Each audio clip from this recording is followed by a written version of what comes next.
For those of us that have been following these teams all year, this is awesome because these 4 teams are interesting in their own ways, and they're all blue bloods and all that. So the Final Four is a dream Final Four. But I also understand if you're someone that was like all about the St. Peter story, and then they lost, and now you're like, all right, never mind, I don't need to watch anymore. That makes sense to me. But if you're a college basketball fan, you can't draw up a better Final Four than what we got this year. I do think the fact that we have UNC and Duke playing, it's a bummer that they won't play for the final. I did not know. Like, I was a little shocked. I did not realize they had not played in a tournament. I don't even know how that's mathematically possible. Well, I will. You work in the business, so I'll explain that. Actually, them not being in the final is, I think, better because we have this whole week of lead up. Like in the final, if they both won on Saturday, we would only have like 48 hours to talk about how crazy it's going to be that Duke and Carolina are playing for the. But now it's the whole lead up. Both of these teams made the Final Four. They flew back to their campuses. They're both 6 miles apart. Like the whole week in North Carolina has been chaos because they know they're going to play on Saturday. I think it's almost better that they're meeting in the Final Four because of that run-up has been just like nuts. The anticipation of it is going to kill everybody that's from that state. They're just stressed out. Which makes it, Wait, you know what's funny about it? It's also because I feel like, bless his heart, he just hasn't gotten enough time to really talk about that this is Coach K's final run. So I wanted to make sure we get an extra few days thrown in there. But like he actually, I think his quote was something along, they want to win a championship. You can't go into it thinking of it as a rivalry or a payback. But like, they just handed him a loss in his final. So how is he? He's lying, right? There's no way he believes that. He's lying. He's 100% lying. So the loss in Cameron Indoor Stadium, I don't say this lightly, was the funniest thing I've ever seen in my life watching sports. It was it was supposed to be like a retirement party for Kay. It turned into a living funeral. ESPN blocked out the entire day. Just to talk about, which wasn't even Coach K's final game, by the way. This was his final game at home. So I was like, okay, so what exactly are we celebrating here, or whatever?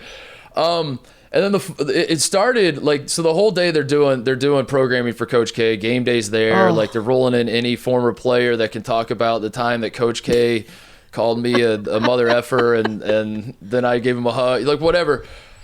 And then the Kansas-Texas game before North Carolina-Duke goes into overtime. That was awesome. That was so good. And we missed the entire pregame ceremony. Then by the time the game starts, North Carolina's already kicking Duke's ass. So those of us that like didn't flip over to ESPN plus3.com, whatever, /Coach K, and we're just watching the main feed, the game starts and we're like, oh, so this is not going according to plan.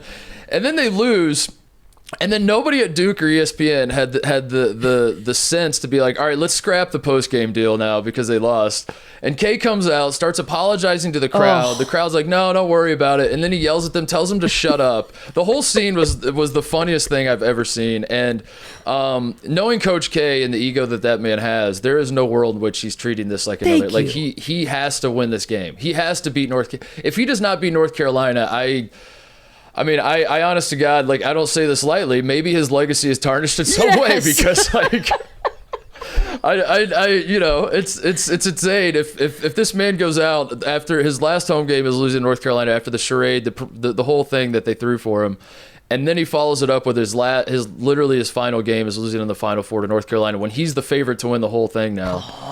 I don't know. That would be delightful. Would be. As a K hater myself. What is the deal? Because I've tried to figure this out. I obviously I'm pulling for North Carolina. It's the Michael Jordan. But there's also that thing about like I have zero ties to the state, to the schools, to anything, but yet I just have this natural disdain for Coach K and Duke. Yeah.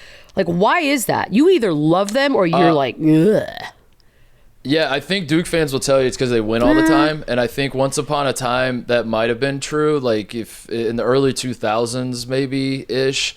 But as more time has worn on, the hypocrisy from Coach K, the self-righteousness, the fact that he like steals everything from like when he first started coaching, his whole thing was I'm gonna be Bob Knight. He was a Bob Knight disciple. He was like he ran his program like Bob Knight. He just realized that Bob Knight being a dick publicly wouldn't play long term, so he kind of like hid that part of him. But behind closed doors, he was Bob Knight, right?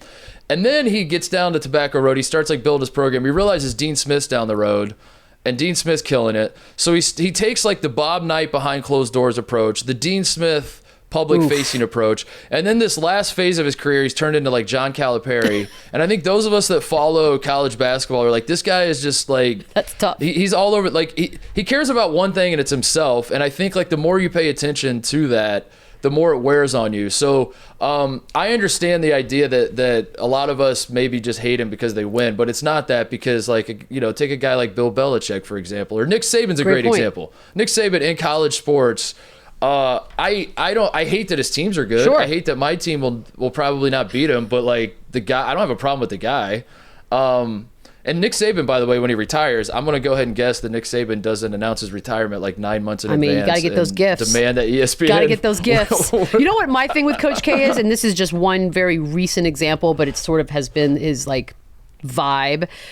There's that shot of him walking into the arena with his wife. They're holding hands. They're decked out in their blue. And like, I don't think you could squeeze a piece of paper between both of their ass. Like, they are so tense, and there's not even the glimmer of what could be a smile. Nothing. I'm like, look, I get it, kind of, that it's sort of serious, but is it really that serious?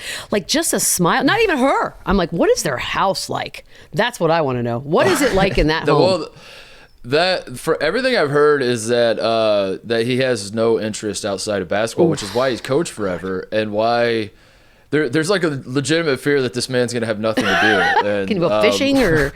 That's the reality show I want to see. Is put up some cameras in Coach K's I'd watch it. and see. Based on that one walk-in, I'd watch it.